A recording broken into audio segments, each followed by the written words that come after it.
ಕನ್ನಡವೇ ನಿತ್ಯ ಎಂಬ ಕವಿವಾಣಿಯನ್ನು ನೆನೆಯುತ್ತಾ ಎಲ್ಲರಿಗೂ ಕನ್ನಡ ರಾಜ್ಯೋತ್ಸವದ ಶುಭಾಶಯಗಳು.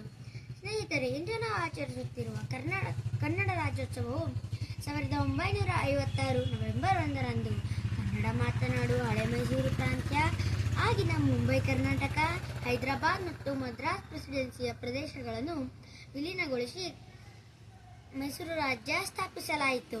ಈ ದಿನವು ಆ ಐತಿಹಾಸಿಕ ದಿನವನ್ನು ಸ್ಮರಿಸುತ್ತದೆ. ಕೆಂಗಲ್ ಹನುಮಂತಯ್ಯ, ಎಸ್ ನಿಜಲಿಂಗಪ್ಪ, ಆಲೂರು ವೆಂಕಟರಾಯರು ಸೇರಿದಂತೆ ಅನೇಕರು ಕರ್ನಾಟಕ ಏಕೀಕರಣಕ್ಕಾಗಿ ಹೋರಾಡಿದ್ದಾರೆ. ದಿವಂಗತ ಮುಖ್ಯಮಂತ್ರಿ ಡಿ. ದೇವರಾಜ ಅರಸ್ ಅವರು 1973 ನವೆಂಬರ್ 1ರಂದು ಮೈಸೂರು ರಾಜ್ಯಕ್ಕೆ ಕರ್ನಾಟಕ ಎಂದು ನಾಮಕರಣ ಮಾಡಿದರು. ಕನ್ನಡ ಒಂದು ಭಾಷೆಯಷ್ಟೇ ಅಲ್ಲ, ಅದು ನಮ್ಮೆಲ್ಲರ ಉಸಿರಾಗಿದೆ.